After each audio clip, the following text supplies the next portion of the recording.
Hi, this is my studio. My name is Jean, and I'm going to show you some basic painting techniques today for painting your paper mache heads on sticks or painting anything really. I'll just quickly show you a few of my paintings, which I love color, I love pattern. I have one here of the Toy Party, all traditional toys of Mexico. As you can see, quite busy. I really love color. I have some paintings. I paint a lot of traditional Oaxacan culture. I live here in Oaxaca, Mexico. Moving on. Here's another one. So one of the things I would like to talk about is when you paint, something to think about is contrast in terms of really making things pop out at you. In the case of the paper mache figures, you can really go to town with color and pattern and make them fun. And in this case, if you combine colors that are very dark or very light, like black and white, you'll get a lot of contrast.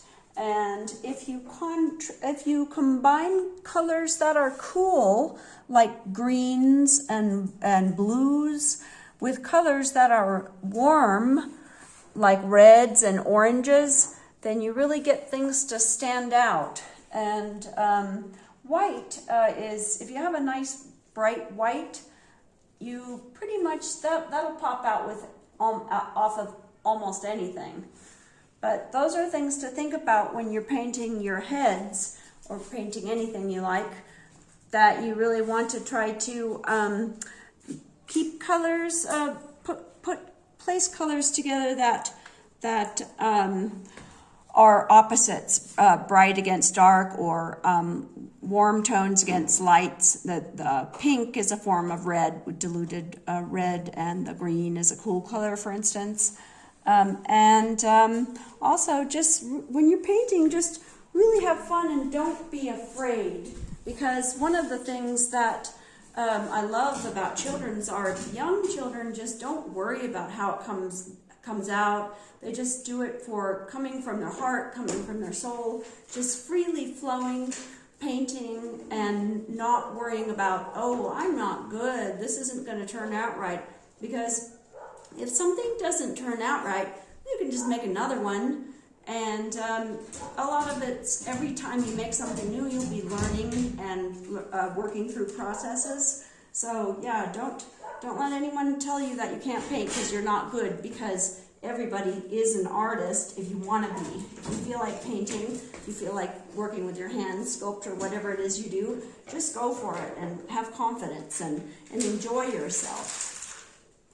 So now I'll show you just a few things with the paintbrush, just some very basic things with the brush. I'm going to be using a flat brush and a pointed brush. But what I always do before I paint, I make sure that the brush is clean, for one. It's best to not leave your brushes in the water, like I sometimes forget or I get distracted, but you'll ruin your brushes if you just leave them in the paint water. So once it's clean, if you're going to put it into the paint, I'm going to put some turquoise paint here into a cap. So what I do is I have a pointed brush here, so I'm going to try to make it into a point. Chucha, can you get a close-up on that? I'm going to get the point. I work it with my hand or on the side of a cap to make sure that it's the form that it's supposed to be. Like in this case, it's a pointed one. So then once I put the paint on, I'm going to just scrape off the excess so that I get that nice point again, so I have more control. And can you bring the camera over here? I'm going to show here, there's, I'll make some You can make some figures on, again, if you put the turquoise against the red, you're going to get it to pop a little bit. Since they're cool and warm colors, you can just experiment a lot with both texture and color combinations. See what you can make. I would say with the faces, maybe you don't want it to be too wild. Maybe you want something a little bit more subtle, but you can also go with something like different tones of the same color. For instance, you can take one color and add different tones of the same color, and if you don't have more than one yellow, for instance, like I use 2 yellows and a white here, you can always just mix in a white or mix in reds to get more orange, yellow, and mix in a little green to get have the yellow go more towards the green, like a lemon. So also when you're working with paint, you can choose I'm not sure how much you have at your school right now, but brushes come in different shapes. I generally like the flat brushes and the very pointed brushes, and you can of course get them in different sizes. When I want to make a very small line, I use a very small pointed brush. Also, if you want to make a thin line with a flat brush, you can go use it going sideways like this, or if you want with this same brush, if you want it to go,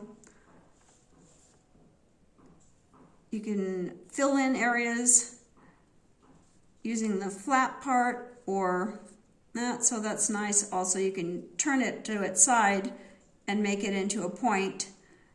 So I would say if you're going to get one brush, these flat ones are nice because you can make all, it's a little bit more versatile, but it's nice to have a couple different varieties of flat and a pointed brush. So now moving on to painting the pieces, I've just painted some base colors here. And I'm going to very quickly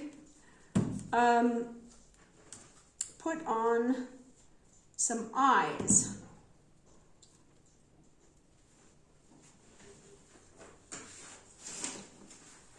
So when you're planning out your face, if you want to do it ahead of time in pencil, that's fine. But you can also just see how it goes, just wing it, put something on there. If it's too small, make it bigger. If you don't like it at all, just take the paint that you used as your base color and paint right over it. Just don't worry about making mistakes and have fun with it. Just relax and have fun. That's the important thing about making art. It's very relaxing if you can not worry about being a perfectionist. You can also don't have to follow any rules. I can put on, for instance, here I could put on, maybe should he have 3 eyes, or I could have him have maybe an extra eye up there by his head, by his forehead. Maybe another one over here so his ears can get a better view, or the eyes can listen in. And because I'm doing this quickly, I'm only going to put 1 layer. Normally, I would put 2 layers. I would wait until this dries, and then I would put another layer of the same color, and then I would move on to put a second color on, for instance, the black.